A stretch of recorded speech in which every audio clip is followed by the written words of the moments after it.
it's been something that has been missing since we came back to action. But we also understand that we came back to action after a very difficult period, and things obviously are still getting better as we speak. And the situation in Australia is at a place where we are able to play in front of the crowds again, which is, I think, a big boost for all the players, and something that I certainly have enjoyed a lot over the years.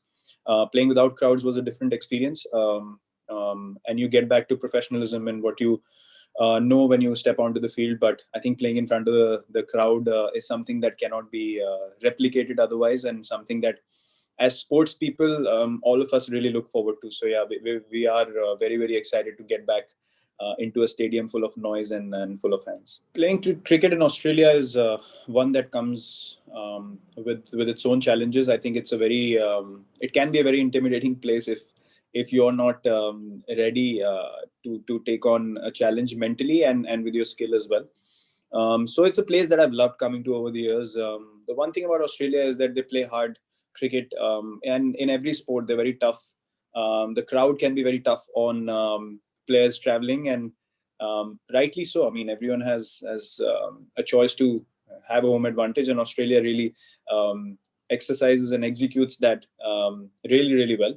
But if you perform well in Australia, you gain a lot of respect from the local public and from the fans watching as well, which, as a sportsman, it's a thing that I certainly am a big fan of, because it's like a test. It's like you kind of going through a hard test, and then there's appreciation and there's acknowledgement at the end of it. And then over a period of time, you obviously understand that people here are very nice. People here are very welcoming as well. And if you have the right mindset, then they'll make sure that they do everything to try and get you as an individual and as a team. But if you overcome that, then there's nothing but respect, which has been a beautiful part of coming to Australia over the years, and something that all of us now have started to enjoy a lot. And it's a beautiful country to play in. The weather's great. The stadiums are amazing, and yeah, it's always a really nice tour full of very, very tough challenges. It's a very, very good question. Yeah, I've come here through different stages of my career and my life. Starting with 2012, I think it was my opportunity and a start to my international career as a test player, and something that I really fondly remember even now. And I was a youngster with a lot of hope and a lot of faith, playing for the country, to play for a long time. Then the second time I came around was a difficult situation, because I'd come out of that 2014 tour of England, and Australia was again a daunting tour, full of quality players and coming up against a very strong team. And that tour revealed a lot about myself as a person and about my game to me, and took my confidence to the next level. And then coming back in 2018, we came for 2016, the white ball series as well. But that was a short trip. But then again, a full tour in 2018, which obviously was very memorable for all of us. Winning for the first time in Australia a test series, winning the ODI series, and drawing the T20 series was also very special, because as a captain and as a team, we were able to achieve our goals, what we wanted to, in a very difficult place. And now coming to 2020, I think now it's about just fulfilling my responsibility on the field. I really take a lot of pride in playing cricket for my country, and I have over the years as well. And this is just a continuation of the same mindset. I don't come to any place anymore to prove anything to anyone. It's basically about what can I do to make sure, as a captain and as a leader, I take the team forward in the right direction, and keep setting the right examples as an individual as well whenever I can. And that's always my goal. Growth is the only focus, whether it's on the field or off the field, and that'll continue to be the template for me going forward. But it's been amazing. It's been a full roller coaster of a journey till now, coming to Australia, and something that I've really, really enjoyed, and looking forward to it this time as well. Yes, we have definitely discussed those things. We are looking at giving opportunities to the younger players. There are a lot of young guys in the squad who are really eager and really waiting to get out onto the park and play in a place like Australia. It's a great opportunity for them, like I mentioned briefly just now, to realize something new about their own games, and how they can take their game to the next level, and grow that confidence, and keep helping the team go forward.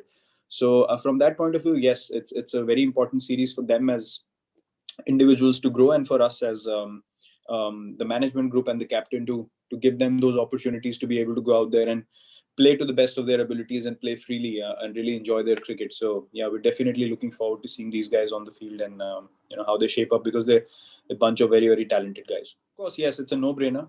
They've gone through a full IPL season as well. Both of them have bowled beautifully, are bowling in great rhythm. So it'll be very important to monitor the workloads, and hence the point about some of the younger guys getting a chance comes into play as well.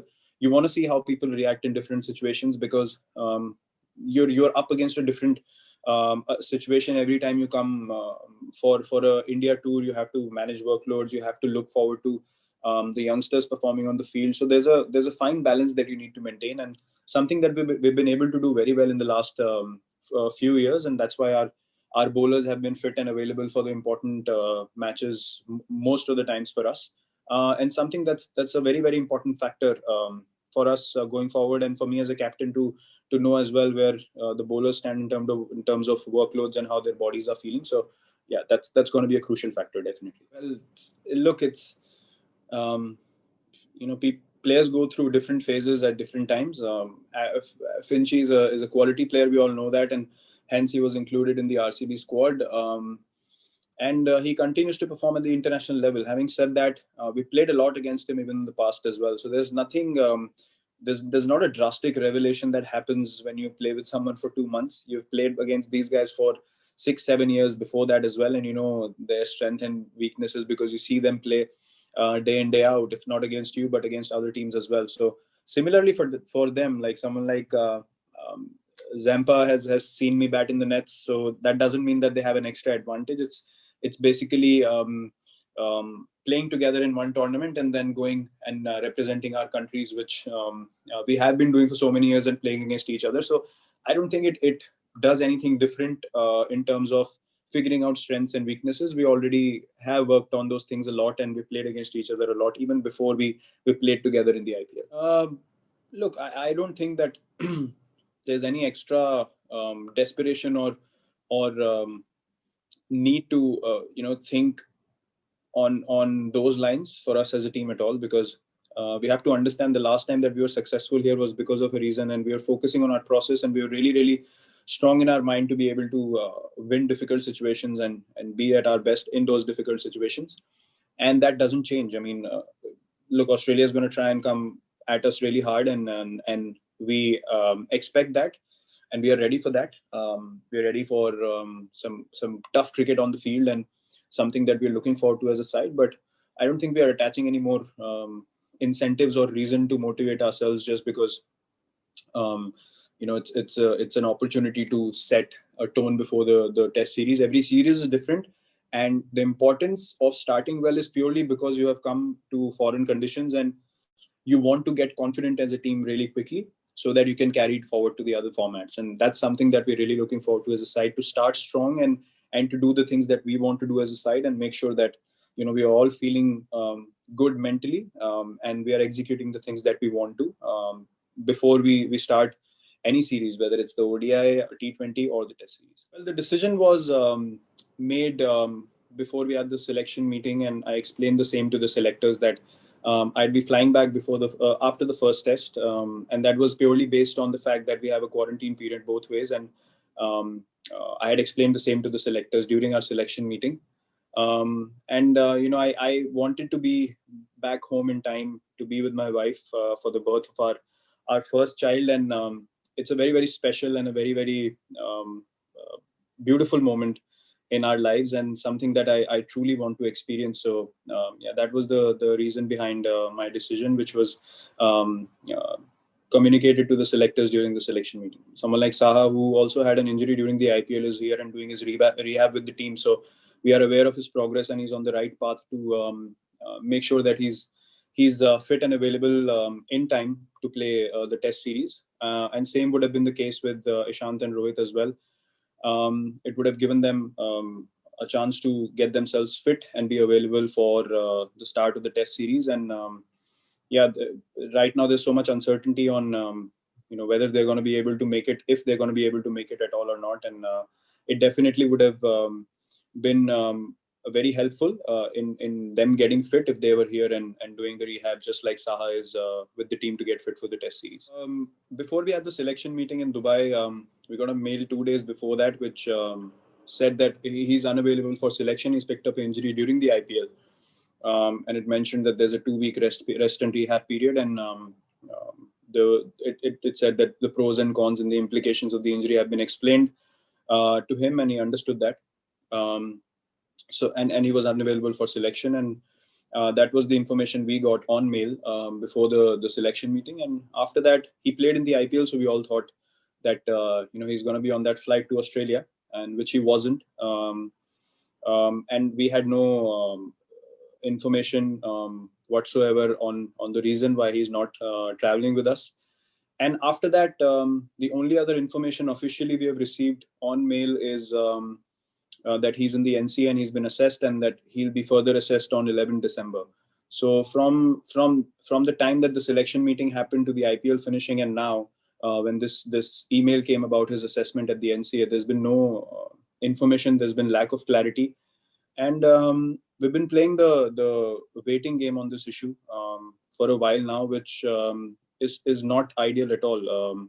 So yeah, it's been very confusing, and there's been a lot of uncertainty and lack of clarity around the situation. Definitely surprising, because we were told that points are the point of the matter of contention for the top 2 teams qualifying in the World Test Championship, and now suddenly it's become percentage out of nowhere. So it's very confusing. It's very difficult to understand why. And if these things were explained to us from day one, then it would have been easier for us to understand the reasons why such a change has happened. But it's happened out of nowhere. And I think the further questions about this should be asked to the ICC, and understand why this has been done and what are the reasons behind it. Sad day. It's a sad day for sport.